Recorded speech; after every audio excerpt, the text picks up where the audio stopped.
Today's lesson is not one of my favorites because as a teacher, my hands are tied. So far, I have taught you guys how to find the areas for all these different figures, but when it comes to composite figures, it is made up of a bunch of smaller figures. So the big thing we're going to be doing today is this decomposing of the composite geometric figures into rectangles, parallelograms, triangles, squares, and rectangles.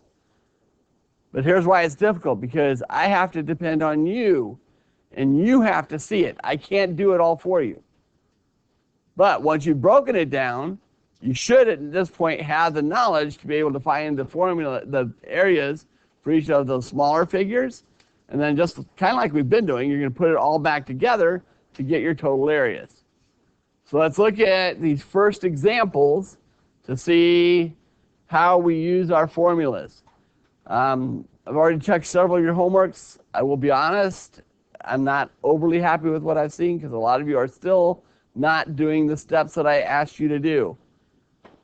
So let's just go through them again in order. Step 1, identify the figure. This is a parallelogram. Step 2, write my base formula. Area equals base times height. Step 3, on the figure, and here's why I said I love our books. You can actually tell me what's my base, what's my height. Our magic box is always our friend. It's showing me, here's my base, here's my height. Once I've identified the base and the height, literally all you gotta do, guys, is put it into the formula. So now area equals, I said the base was 22 meters, and I said the height is 10.5 meters. How do I multiply mixed numbers? Slam dunk. I've got to turn it to an improper fraction. So I can now rewrite this, 22 over 1. 10 multiply 20 plus 1 gives me 21 over 2. I can look for reductions. I have a factor of 2 on top and bottom. I can divide both those by 2, so that becomes a 1, that becomes an 11. That's the only ones I can do. So now I've got 11 times 21 gives us 21, 21, 132. So the area equals 231. Please don't forget your units. It is square meters. If you didn't have the units, that's a minus 1/2. Yes? You can write it in pencil when we're doing work together right now. If you want to do it in pen, that's fine. Step 2, or number 2. Again, step 1, identify my figure, which is a triangle. Number 2, write down my base formula. Area equals 1/2, the base times the height. Step 3, find my magic square. Identify my base and my height. Here's the magic square. The base is the part of the figure. The height is the dotted line. In parallelograms and triangles, that will always be the case, and trapezoids. That dotted line will be your height, because that's the distance between the bases. Now I can put them into my formula. Step 3, 1/2 times the base, which is 11, times the height, which is 7. In this case, I have 2 odd numbers. You can take half of one of them if you want to. Mr. Moore's tip, go ahead and multiply the numbers first. It's going to be easier in the long run. So 11 times 7 gives me 77, and then I'm going to divide it by 2. That's going to go 3 times. Gives me 17. That's going to go 8 times. Leaves me 1 left over. So my area equals 38.5 or 0.5, either one works, centimeters squared. Yes, ma'am. Because that's the same as multiplying by 1/2.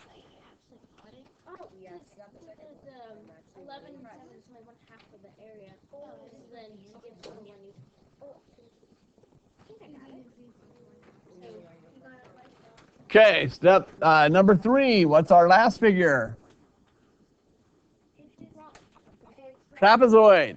Write down my base formula. Area equals 1/2 of base 1 plus base 2 times the height. Identify my bases. There's my magic box.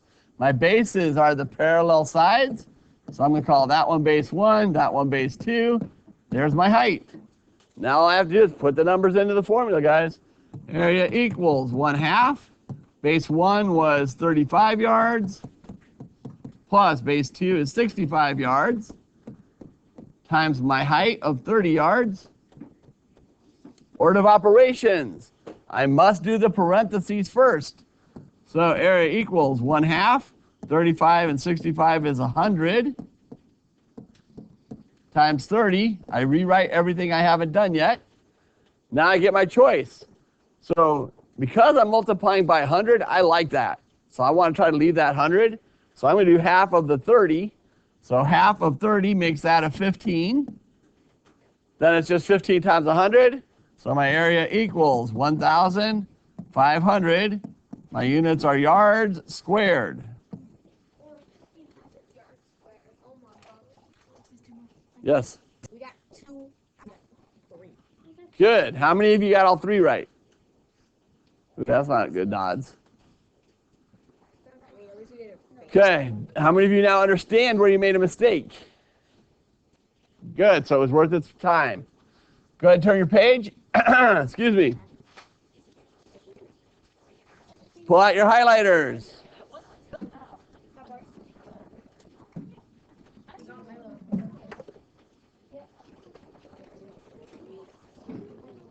Pull out your highlighters.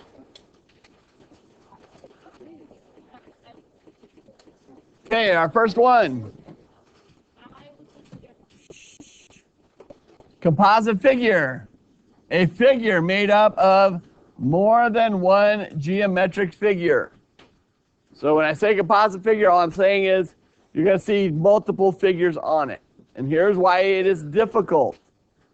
Because when I do this, I have to depend on you to figure out how to break it up and then successfully solve for each of the pieces.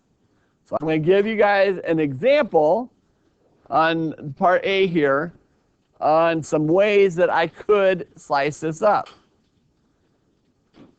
So on part A, the way that I personally would solve this one, I would take this whole figure, I'd make it one big box, and I would take this little piece out of it. That would give me my total area. Okay? Does everybody see what I did? So Leanne, on number 1, I'm going to find the area of this entire thing. Then I'm going to find the area of this little piece here. I'm going to take it away from the big area to find out what the area of this figure is that's missing that chunk. See it now? Okay.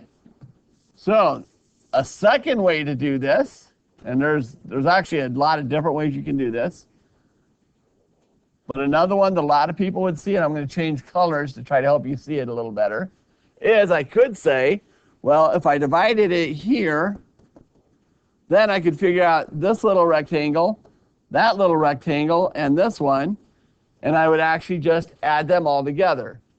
So I would basically say area of 1 plus the area of 2 plus the area of 3 is my total. Okay? Whereas on the first one that I had shown you, what I was saying, I take the area of 1, I subtract the area of 2, that gives me the total area. I could also do this in another way. Oops, I wasn't supposed to change sides. I could also take it like this. I could say, well, you know what? If I cut it this way, now all I have is this rectangle, and that rectangle. So I could say 1, 2, and 3, each of those areas. If I add them together, I get the total.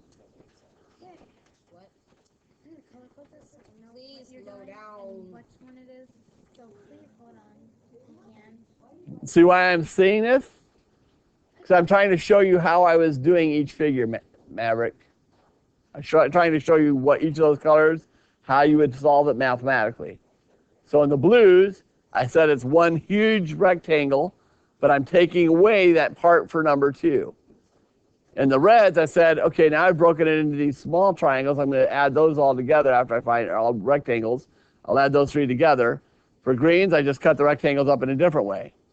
So the bottom line, guys, I hope what you're seeing is there's a lot of different ways to solve this. All of them are correct. And that's why I don't like this. I can't give you one correct way to do this because there's not just one way. It's however you see it.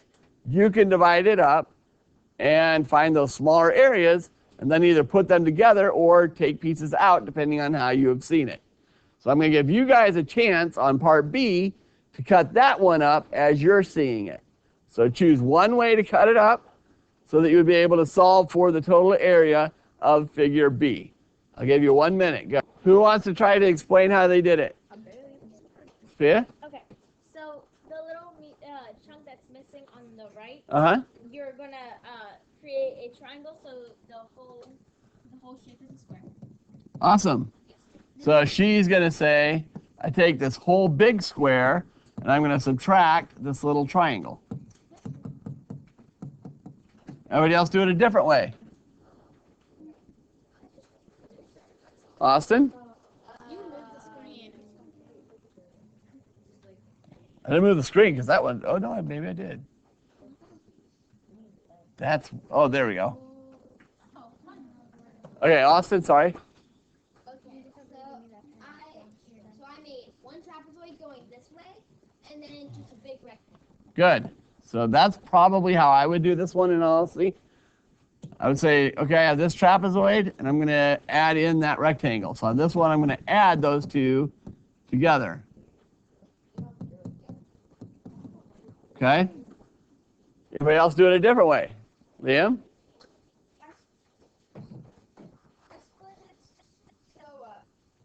Basically, I cut out that slanted line. Uh-huh. I went in and I did a right triangle. Okay. So he did it even a little more differently. So he said, okay, I can make this into a right triangle. So then I'm going to have this rectangle, this triangle, and then this bigger rectangle. So he's again just putting all those pieces together. Are any of those better than any other? Not necessarily. Personally, I like the ones where it's only 2 steps. So I try to keep the math work as easy as I can, but any of them will work. So the key on this, I'm hoping you're understanding this, divide it up the way you see it, the way you feel is going to be the easiest, and then just find the pieces and add them all together. Or subtract it if I'm doing a bigger one and taking a piece out. Does that make sense, William? Good? Okay, let's go ahead and turn, because that one is basically just doing the same thing. We did it all in one. Who knows what this means? Leanne? I think it means you have to find out what it's called. Okay, it means there's 2 students have given something. Which one of them is right? Yeah. So I want you to figure out who's right. Is it Wanda or is it Naveed? Then I also want you to do parts B and C. Okay? So I'm going to give you guys about 5 minutes. You can work together as a table. Go. Okay, who was right? How many vote that Wanda was right? Only one of you? How many of you say Naveed is right? How many say both of them are right? They're both correct. Okay? So if you actually look at what they're saying, they said basically what I just showed you guys on the other page. I can either break it apart into pieces, or I can say, here's a big one, and I'll take the one small chunk out that's missing. So to do the actual calculations, here's what we do for Wanda and for Naveed. Guys, quiet down. I'm trying to go quick because after lunch is going to be your test, so I haven't checked a lot of them. On our first one of the keys for Wanda's way is I don't actually have that distance on my figure, do I? No, but I do know that this part is 12 feet, and I know the whole thing is 30 feet. So could you tell me what that part is? 18. So they gave you the information to figure it out. You just have to put it all together. So for her, she said, I'm going to break it into 3 sections. So for number 1, my area is the base times the height, or 12 feet times 15 feet. So that area is 150 plus 30, 180. I'm going quickly because you guys were supposed to have already done this. This is just checking your answers. Number 2, the area is the base times the height. So on this one, my area is now 18 feet times 15 feet. Or 18 times 15, 40, 90, 270.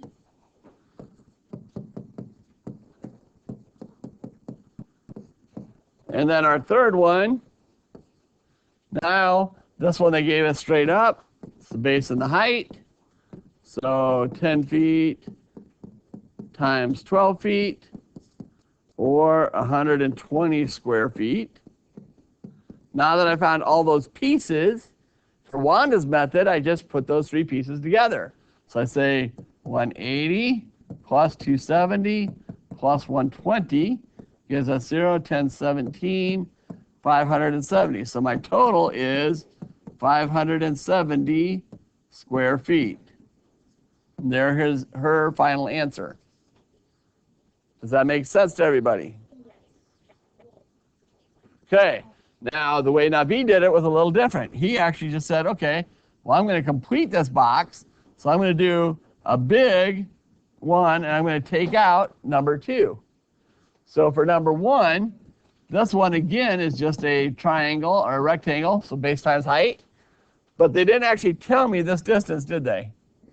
But I know here to here is 10, there to there is 15. Makes that whole thing 25 feet. So my first one, my area is 25 feet times 30 feet. Although really I should have done that the other way, because for me, that's the base, that's the height. But anyway, 30 times 25 is going to get me 750 square feet. So that's the whole big rectangle that he did. So now he's got to do number 2. But this one, I know that this one has a base of 18 and a height of 10. So 18 feet times 10 feet, or 180 square feet.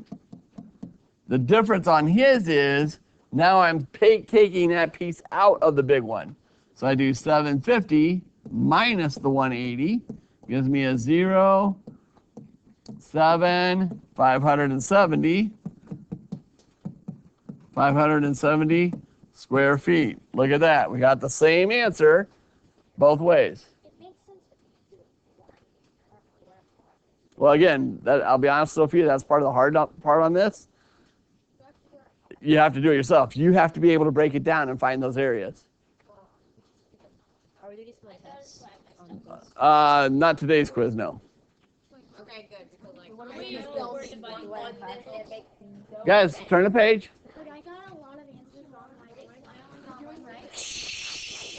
Guys, quiet. Now, here is where this gets into real life stuff, because I have actually remodeled several homes where we had to go out and buy tiling or carpeting based on the area of the floors. You don't want to actually buy extra, especially with carpet, because a lot of places aren't going to take it back. So if you buy too much, you've literally just wasted money. Tiles tend to be a little bit better because you can take back whole boxes of tiles if you didn't use a whole box. But you want to be as close as you can, unless you're independently wealthy and don't care about money, in which case you should hire someone to do it for you anyway. But for most of us, to save money, you're going to save money by doing it yourself. So on this one, we have carpeting that costs $1.20 per square foot. How much would it cost to carpet every room in this house except the kitchen? So important exception on our question. There's our question. So if I'm going to do everything except the kitchen, is that going to include the enclosed porch? Yep. So you're going to find 1, 2, 3 different areas, add them together, and then multiply by $1.20. Okay? Now, that should end today's lesson video.